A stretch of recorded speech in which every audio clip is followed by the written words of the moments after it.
Alrighty guys, it is Qaaman here today, and I am doing my first, and yes I mean, my first football topic. Now let me say something really quick about sports. A lot of you have been asking me to do a lot more sports topics, as you would remember James from us doing the actual NBA Finals recap. And essentially, in this video today, we're going to just start doing some topics to increase the level of activity on my channel. And, you know, a lot of you have wanted me to talk specifically about certain things in both the NBA and the NFL.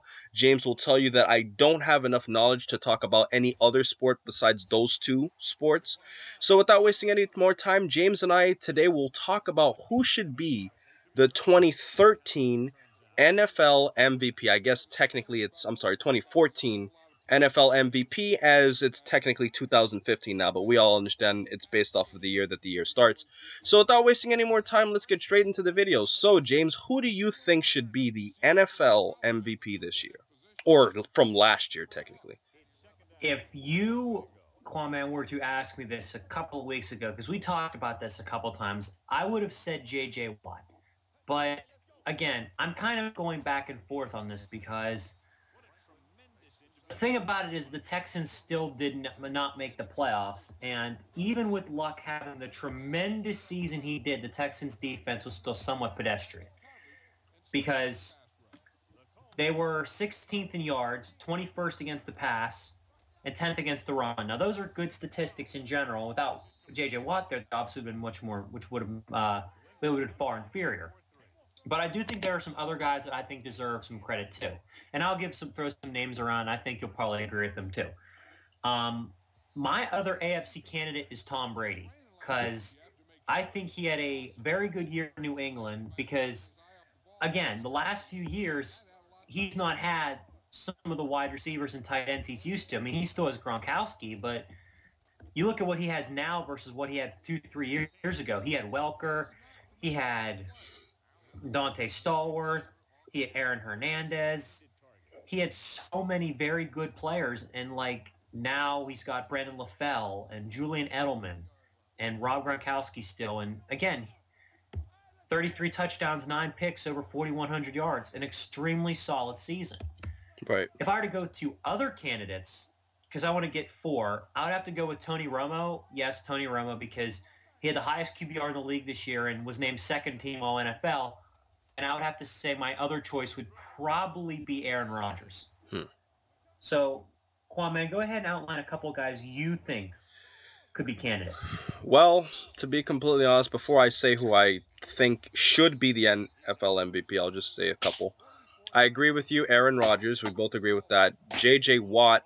One name that you didn't mention that I definitely think should be an NFL candidate for MVP should be DeMarco Murray. He had a phenomenal season, and you know, James, you know me and you both play fantasy football in the same league, so yeah.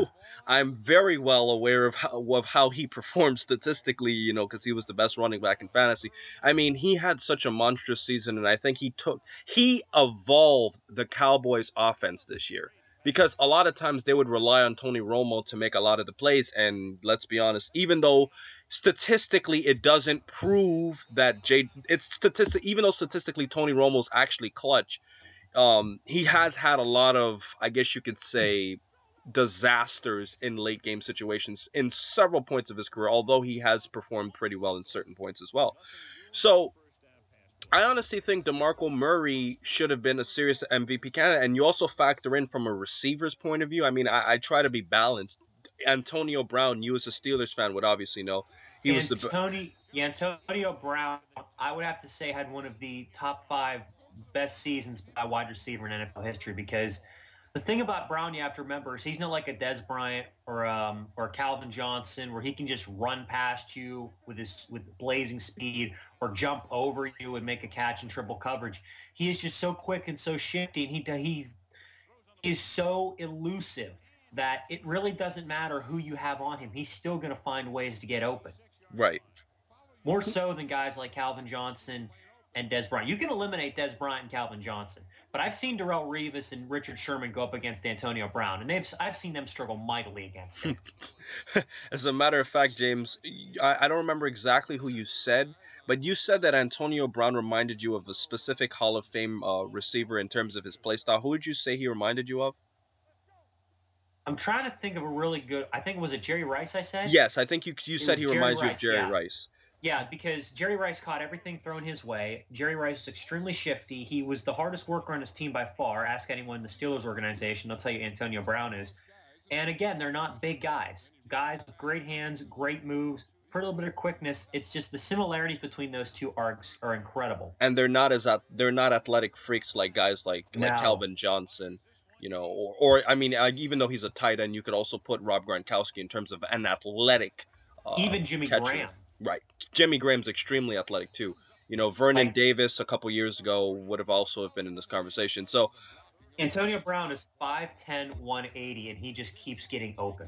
exactly. So honestly, from a receiver point of view, I definitely think, he did a phenomenal job this year. But James, let's actually get into the actual MVP. So share your argument as to who you think was the true NFL MVP this year. I'll be perfectly honest. I don't like if I were to pick a regular season MVP. Yes. I think it would have to be Aaron Rodgers, based on the fact that he had a tremendous season, and at home he was just so ridiculously efficient in his Right. home games this year. He has not thrown an interception at Lambeau Field since the end of the 2012 season. That is ridiculous. You don't see quarterbacks put streaks together like that. I mean, like, we comment on how great Brady and Manning and Roethlisberger and Brees have been in their home stadiums. They don't have stretches like that. Because that's like, what, 16, 17 games Rodgers has played at home since he's thrown an interception? Right. Well, I mean, you also got to factor in he did miss X amount of games due to injury over those years, but I see what you come from. That's phenomenal efficiency, and one thing that separates Aaron Rodgers from a lot of quarterbacks is the fact that he really doesn't throw that many interceptions. I mean, if you look at his career, the guy has thrown 226 touchdowns to 57 interceptions, and if you actually look more clearly, James, from 2011 to now, he has not had a single season where he's thrown more than 10 interceptions. He threw Looking, okay, go ahead. I was just going to say he threw 6 in 2011, he threw 12 and he threw 8 in 2012, he threw 6 in 2013 and he threw 5 in 2014. So this is a quarterback. And by the way, you could probably guess all of those years his passer rating was over 100. So this is a quarterback who every year is very, very, very efficient with his touchdown to interception ratio. I mean, the thing about it is if you look at the historical ranking in terms of interception percentage, Aaron Rodgers averages 1.6 interceptions for every 100 passes he throws. An interception. Number 2 is Tom Brady. Now, I will give Tom Brady the benefit of the doubt in this argument by saying that if we're choosing an MVP encompassing the entire season, you'd be hard-pressed to find a guy who's a better candidate than Brady. For the simple fact that, again, his numbers, he had 33 touchdowns and 9 picks. Close, similar numbers to what Rodgers put up. By the way, his receiving core is so vastly inferior, it's not even funny. And the thing about Brady is this. If you want to see an up-tempo offense and you want to see a guy who calls the plays, bang, bang, bang, gets them done, gets them out, gets them on the field, Brady has been doing that in New England for years, far longer than Kelly has in Philadelphia. That offense that they run is so tough to stop by anybody that because they're just so quick at getting to the line, getting the play off, and getting you uncomfortable. And Brady operating at a high pace. Now, for my other candidates, I'm eliminating Tony Romo for the simple fact that you alluded to the fact that he had DeMarco Murray. And that Eddie Lacy, I believe, plus the single leading rusher on the New England Patriots, hell, even the single 2 leading rushers on that team, not as many yards as DeMarco Murray. And again, no DeMarco Murray takes away a lot of their offense. Like the game where he was hampered with his broken hand, their offensive efficiency went down. And the games where he didn't play well, they didn't score a lot of points. And J.J. Watt, you kind of have to eliminate only in the minds of the voters because, again, if you were to not have him on the Houston Texans, that team is just a garbage 2-win team. But because of him and just the fact that, I mean, I'm going to find his number real quick of how many passes he deflected this year. Like, usually when you look at pass deflections, you look at a defensive back, like a Sherman or a Revis. He deflected 10 passes this year. That is an insane total for a defensive end. And I think what makes his season even more remarkable is he was selected first team All-NFL as a defensive end, but he was selected second team All-NFL as a defensive tackle. So he was selected pretty much as an All-Pro in 2 different positions. That's insane, James. Nobody we've ever heard of has been able to do something like that. Well, James, to be completely honest with you, just before I say my NFL MVP, let's just try to shut out, a lot of people who might be critical of us. Explain why you specifically didn't include Peyton Manning in this list, although some may argue that statistically he still had a better year than Tom Brady did. I disinclude Peyton Manning for a couple reasons. I disinclude him for the fact that, again, he's the way his whole, like, even before the games where he just screwed up his leg, because he clearly wasn't 100% in the playoffs, even before those games, he was still starting to kind of go downhill slowly. And a couple of big games the Broncos had this year, he did not play well. I mean... But then wouldn't you say Tom Brady didn't play well in several games like Kansas City, Buffalo, or Miami? But if you look at it, those were early in the season, and the Buffalo game at the end of the season, again, he was pulled, and the Bills won the game because he didn't play much in the second half. True. But if you look at Manning, he had a couple of really average games prior to the stretch where he fell apart. Like the game against the Patriots, he was extremely inefficient. The game against the Rams, he was extremely inefficient. You look at the game in Buffalo, where his touchdown streak ended. He had two interceptions, no touchdowns. And then the rest of the season, it just tails off. Now, I know a lot of that has to do to injury, but on that same note, you look at the fact that they did drop 2 of their 3 final games, one being the Colts game. I'm actually not so sure they beat the Colts even if he's healthy, because the Colts implemented a similar defense to Seattle in the Super Bowl, and that really kind of shut down Manning's receivers. So that's my argument for shutting out Manning, is because he did not play well at key points in the season, and also because even if he was injured, I still don't think the Broncos would have won that playoff game.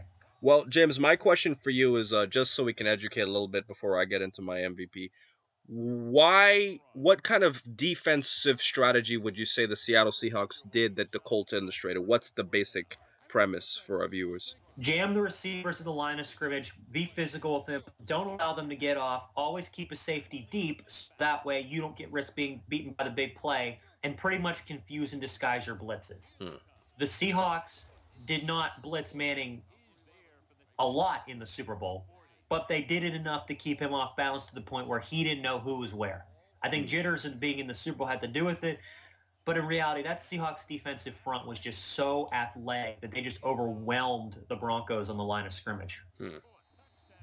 So, let me talk about who I think is the NFL MVP. Now, when it pertains to statistics, Andrew Luck this year was 3rd in passing yards, following Ben Roethlisberger and Drew Brees.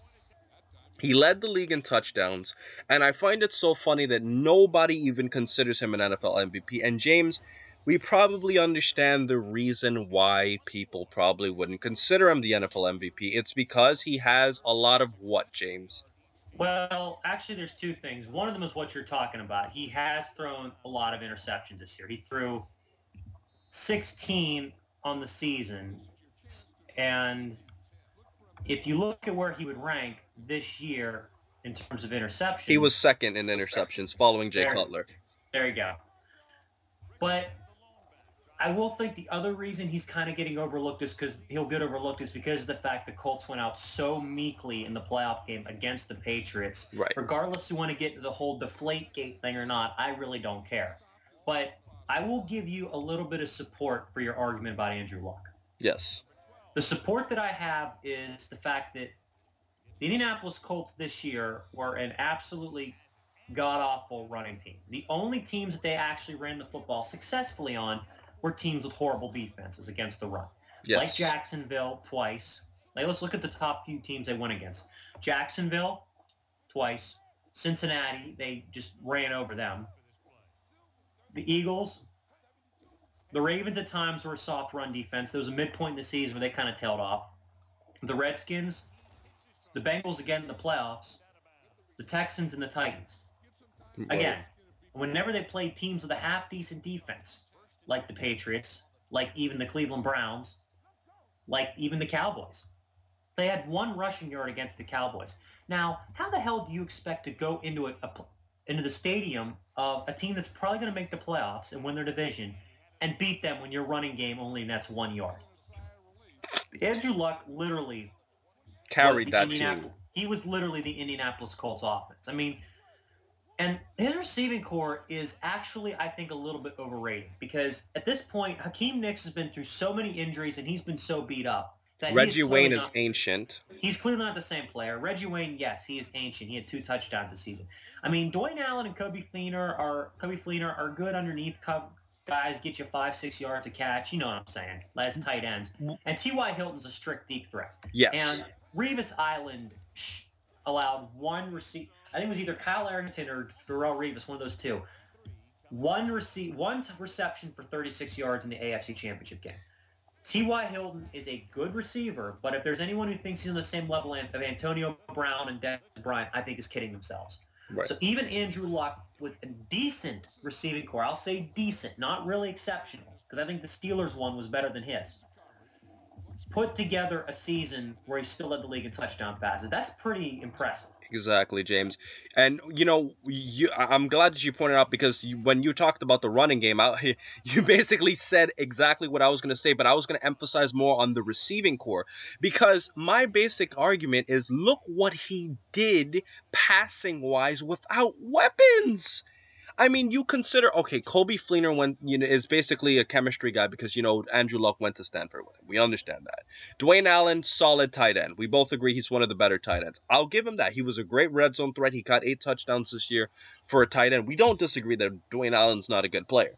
But when you look at what a lot of other guys are throwing with, like Aaron Rodgers, who has guys like Jordy Nelson, or if you look at other quarterbacks, Peyton Manning's passing crew. I mean, I'm not a type of person who likes to diminish somebody's greatness because they have a lot of talent around them. But if you give Andrew Luck Peyton Manning's passing targets, I mean, I'm not saying he'd do better than him, but he'd do way better than what he did this year. And I think if you were to give Andrew Luck the options that he had in Indianapolis, if you'd have given him what he would pay, if you were to swap it out, Peyton Manning would probably throw about 30 touchdowns in Indy, and Andrew Luck would probably throw about 60 touchdowns in Denver. Well, are we talking Peyton Manning now or Peyton Manning a couple years ago in Indy? We're talking about... because there's a huge difference. That is a big difference, but the point remains the same. This year, even Peyton Manning was at his best when Luck was at his best. If you were to swap the teams that they were on, Luck would have thrown 60 touchdowns with the Broncos. I mean, I'm just saying... That's not an exaggeration. And if you really think about it, in defense of his interceptions, James, the reason why he throws so many interceptions is we can both agree that Andrew Luck is kind of like a new gunslinger. He's so potent in throwing the football that he throws it so much, and what happens is that he's going to get a lot of interceptions. Would you agree? I mean, I would agree with that statement. He threw 661 passes this year. And the funny thing about Andrew Luck is his interception percentage was 2.6. Now, that's actually not terrible because if you look at the interception percentage of all the top quarterbacks this year, I mean, Tony Romo 2.1, Roethlisberger 1.5, Aaron Rodgers 1.0. I mean, 2.6 is not a bad number. Right. So now that you've talked about your MVP, I'm going to pick who I think should win it in my book. Oh, so you don't go with Aaron Rodgers? I don't think I'm going to go with Aaron Rodgers on this simply because, again, he was a warrior and he fought, but I watched some of the games this year the Packers lost, and I also watched how he played on the road. He was absolutely horrible on the road at times. Like when he went into the Superdome to play the Saints, the same Saints team that got blown out 41-10 by the Panthers, he had an extremely average game. And then you look at the NFC Championship game. One of the statistics when I do analyze whether our football team won or lost a game is third down percentage. Mm-hmm. And you and I, did you watch the NFC title game? I've seen every football game in the postseason. Let me ask you this. A lot of the third downs the Packers were in were third and threes and 3rd and 4s. Am I correct? Right. They were a lot of short distance downs. The Packers converted 3 of 14 third downs in that game. That's bad. 3 for 14. They converted 3 of 14 third downs. And Aaron Rodgers' completion percentage on third down was abysmal.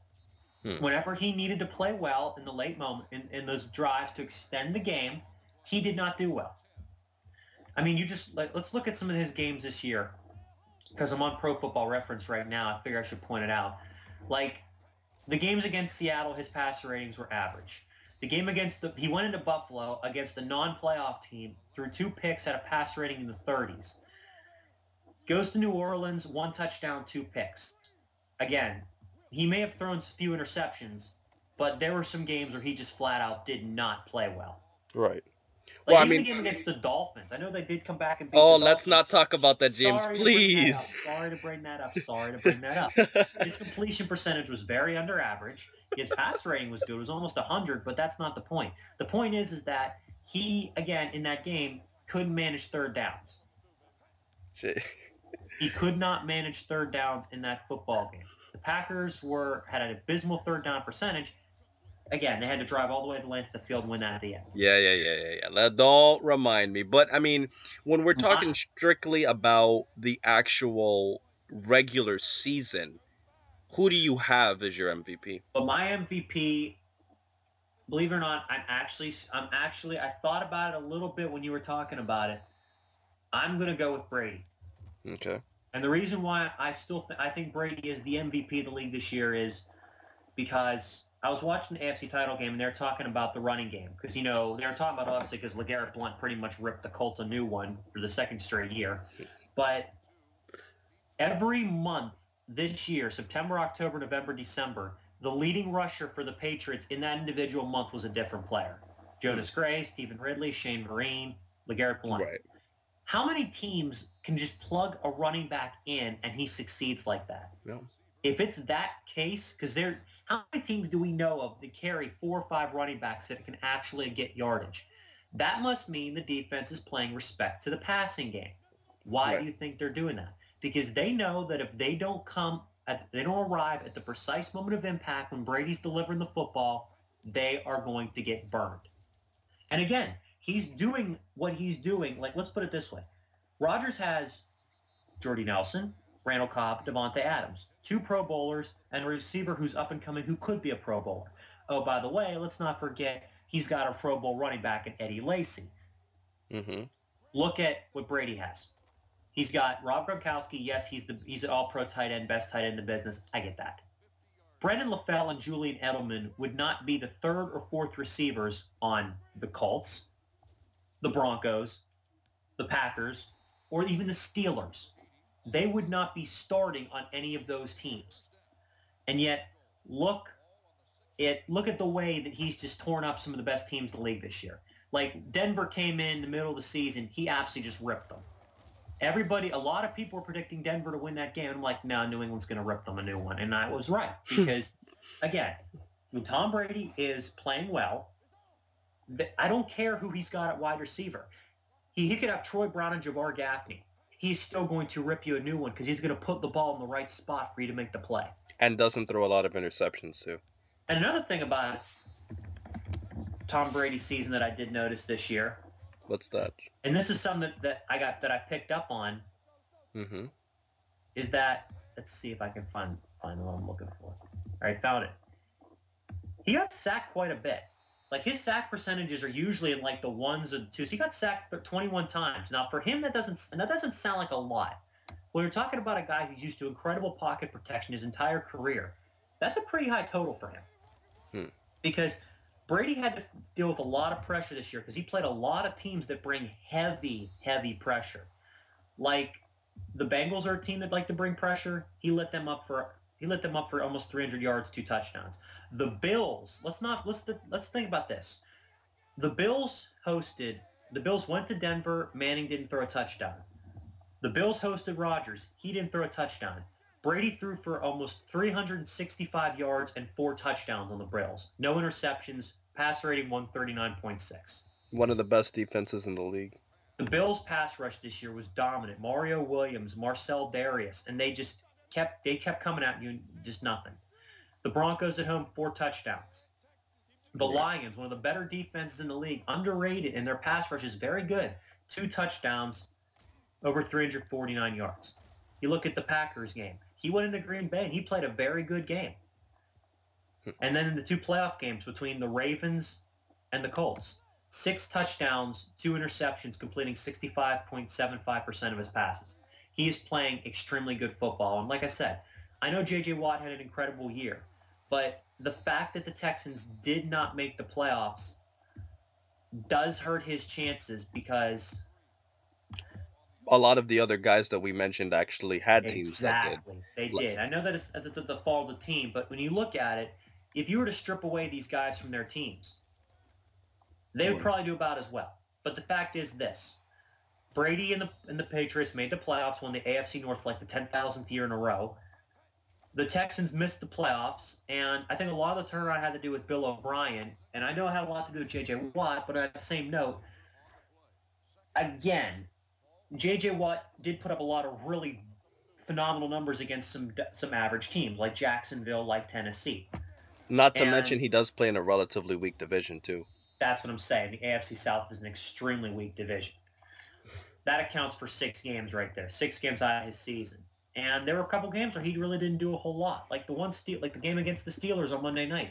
I was listening to the game when I was at work, and he barely was mentioned at all in that game because he was so quiet. He hardly did a thing. I see. So it's also about consistency. Yeah, and Brady, again, he had a rough start to the year. But if you look at the start he had, the Kansas City game, he didn't play well. The Miami game in the season opener, which I know you enjoyed, he didn't play very well. But other than that, the rest of his season, he was extremely consistent.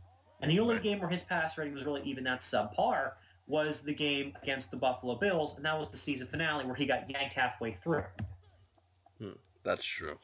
So ultimately, my MVP is Brady. And again, being a Steeler fan, it's not very much fun to have to say that Brady's my MVP. I didn't want to say. Obviously I'm a Miami Dolphin fan. You have a reason to dislike him because you're a Dolphins fan. I have a reason to dislike him because I'm a Steelers fan. Our dislike together is phenomenal, but at the same point, I have to respect the guy for what he's done. He has had an incredible year, and again, the Patriots just kept recycling running backs: Vereen, Ridley, Blunt, Jonas Gray, for all God's sake. And yet, guess what? They still kept running the football. Wasn't so much the scheme; it was just the fact that people had to respect Brady as a passer so much that they just kept giving up the run game. Because as soon as you decide to bring men up and try to stop the run just a little bit, all Brady has to do is find the crease in the defense in the soft spot, and you're pretty much done. Well, James, I mean, this video's gone on for quite a while, but you know what? I feel like it was necessary because, I mean, there were so many other great players this year that, honestly, James, we admit that the media does so much downplaying of a lot of other great positions that are not quarterback. And it's really sad because we've both agreed, and we're going to do a video in the future about, comparing the NBA and the NFL.